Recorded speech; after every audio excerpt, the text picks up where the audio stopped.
판결이 나는데 항소가 안 되게 판결 나는 경우 그런 경우 아니, 항소는 무조건 할 수 있어요. 할 수 있어요. 예, 7일 이내. 그러니까 누가 봐도 이거는 죄가 명백하다 하더라도 항소는 할 수가 있는 거죠. 잘못됐을 가능성, 사람이 하는 재판이기 때문에 그 판결이 잘못되었을 수도 있다.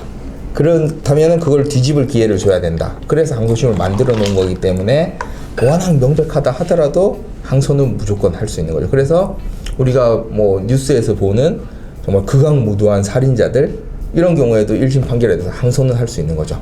예, 어쨌거나 항소는 다 일단 가능은 하죠. 그리고 죄를 인정하면서도 형이 무겁다는 이유만으로도 원래 또 항소할 수 있기 때문에 내가 죄를 지은 건 맞아. 그렇지만 나보고 왜 20년 동안 살려는 거야? 너무 길어. 이걸 더 짧게 해줘. 이렇게 항소를 할 수도 있는 거기 때문에 항소는 일단 다 할 수 있죠. 그리고 항소의 경우는 사실은 또 그런 경우, 현실에 있어서는 그런 경우가 있어요. 이게 형이 확정되면 지위가 달라지는 게 더 이상 뒤집어질 수가 없기 때문에 그거를 기결수라고 그래요. 기결.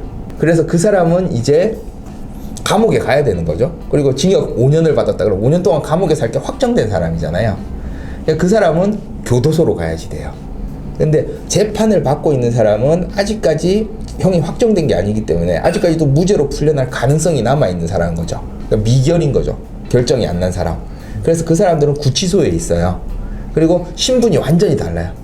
그래서 형이 확정된 기결수는 면회도 하기 힘들고 한 달에 뭐 등급에 따라서 뭐 1회에서 4회 정도 그 정도 면회가 되는데 구치소에 있는 아직 미결수들은 하루에 한 번씩 가족들을 이렇게 면회만 만날 수 있어요. 그리고 변호인도 무제한으로 미결수의 경우에는 아직까지 사건을 해결해야 되니까 이 사건 변호사를 만나야 되니까 변호사와는 제한 없이 계속 만날 수가 있어요. 근데 형이 확정돼 버리면 더 이상 할 사건이 없기 때문에 더 이상 변호사를 만날 수도 없는 거죠. 그러니까는 미결이랑 기결이랑 차이가 많이 나거든요. 그래서 그 미결수의 지위를 좀 더 가지고 있으려고 항소를 하는 경우도 있어요.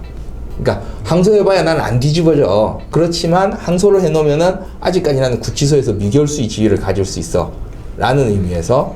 그리고 뭐 형이 굉장히 짧은 경우 징역 1년 혹은 뭐 2년 이내라고 하면 재판을 하는 동안에 형이 다 끝나는 경우도 있어요. 그러니까 1심 판결돼서 1심 판결을 받고 구속되거나 혹은 수사 단계에서도 구속될 수가 있잖아요.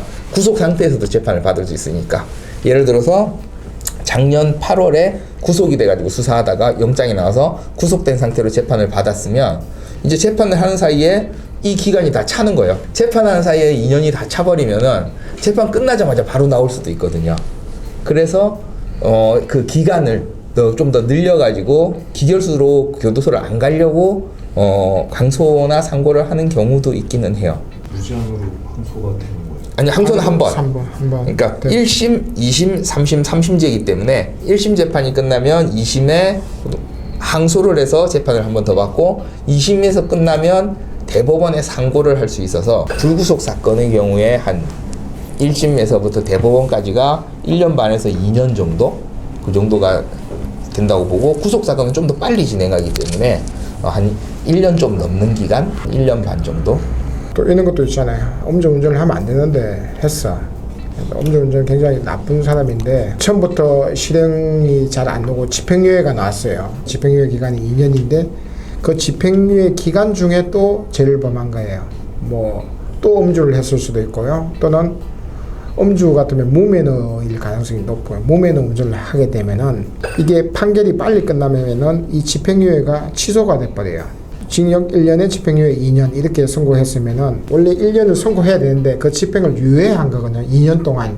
그 2년 동안 네가 죄 안 짓고 그냥 가면은 이거는 그냥 없어지는 거야. 이게 집행유예입니다. 그러니까 그래서 징역 1년에 집행유예 2년을 받았다 하면은 얘는 형을 집행은 안 하고 집행유예 유예 중에 있는 거죠. 예. 그 2년 동안은 잘 지나면 되는데 그다음에 집행을 안 받을 건데 그 2년 동안에 또 못 참고 무면허를 하는 거죠.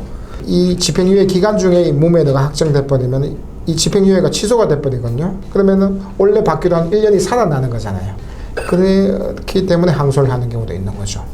이렇게 시간을 끌기 위해서 그렇게도 많이 합니다. 예. 그럼 그때 집행유예 기간이 또 무능해서 또 음주로 걸렸으면 그때 네. 형을 받은 거랑 기존에 받았던 거 플러스 되죠. 예, 원래 플러스가 합쳐져야 돼요. 합쳐져야 되죠. 근데 그 대법원은 이게 확정이 돼야 집행유예가 취소되기 때문에 대법원까지 가버리죠.